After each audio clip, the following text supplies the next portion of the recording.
Ukraine और रूस के बीच युद्ध को 10 दिन बीत चुके हैं। फिलहाल युद्ध रुकने के अभी कोई आसार नहीं दिख रहे। इस बीच रूस के राष्ट्रपति व्लादिमीर पुतिन का एक बयान आया है। रूसी मीडिया में छपी खबर के मुताबिक पुतिन ने साफ कह दिया है कि युद्ध तभी रुकेगा जब रूस की सारी मांगे मान ली जाएंगी। तुर्की के राष्ट्रपति तैयब एर्दोगान ने आज पुतिन से बात की।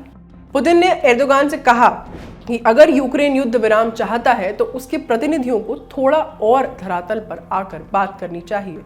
रूसी मीडिया के मुताबिक रूस का सैन्य अभियान तभी रुकेगा जब यूक्रेन विरोध करना बंद करेगा और हमारी सभी मांगों को पूरी तरीके से मानेगा। इधर दूसरी तरफ ऐसे आसार नहीं दिख रहे हैं, ना तो यूक्रेन और ना ही दूसरे देश रूस के सामने झुकते दिखाई दे रहे हैं। अब तक नेटो, यूरोपियन यूनियन और पश्चिमी देशों ने भले ही अपनी सेनाएं यूक्रेन नहीं भेजी, लेकिन यूक्रेन को हथियारों से मदद जरूर की है।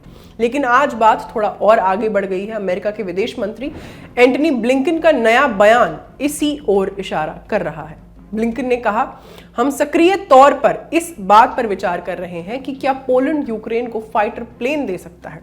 हम इस बात पर भी विचार कर रहे हैं कि अगर पोलैंड यूक्रेन को प्लेन देता है तो हम पोलैंड के बेड़े में आई कमी को किस तरह से पूरी कर सकते हैं। अब तक कई देश यूक्रेन को एंटी टैंक मिसाइल्स, गोला बारूद और दूसरे जरूरी सैन्य सामानों से मदद कर चुके हैं, लेकिन अब अगर पोलैंड और उसके साथ अमेरिका विदेश मंत्री ब्लिंकन के मुताबिक यूक्रेन की मदद करते हैं तो इसे युद्ध को एक नई दिशा देने की तरह देखा जाना चाहिए।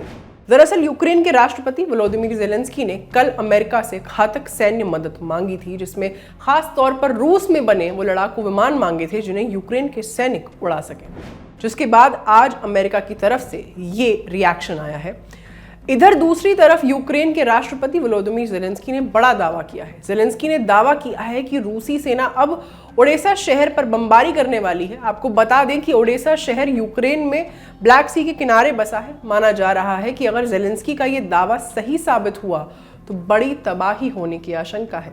इधर दूसरी तरफ रूस और यूक्रेन के बीच युद्ध में ज्यादा जिस बात की चर्चा है वो है इंफॉर्मेशन वॉरफेयर। रूस और यूक्रेन दोनों ही देश अपने अपने दावे कर रहे हैं।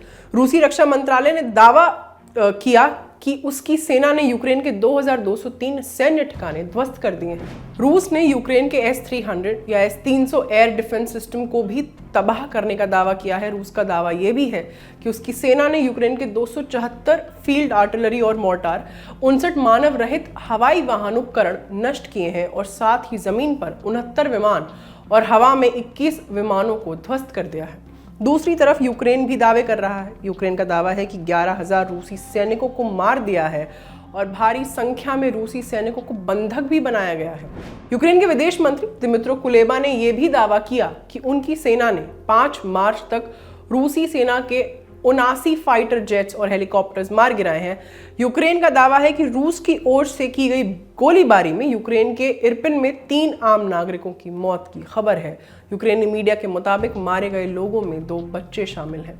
ये खबर आपके लिए लिखी थी सौरभ ने। मेरा नाम है आस्था राठौर, कैमरा के पीछे है जतन। देखते रहिए दी लल्लन टॉप। शुक्रिया।